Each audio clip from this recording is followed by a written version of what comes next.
In this video, I'll show you how to use the Google Maps on your Apple Watch.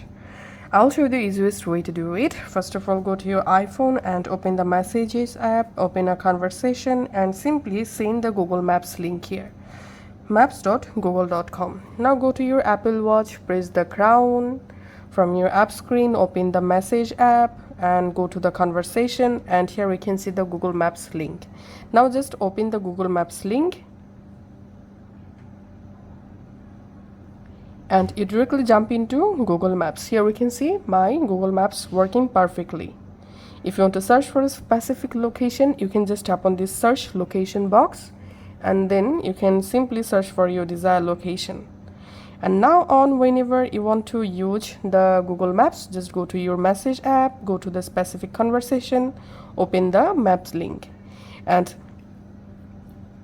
you can also use the Apple Maps very easily. Just find out the Apple Maps and open it, and here we can see the Apple Map. You can zoom in or zoom out your map using the crown, and you can also search for a specific location using this search icon.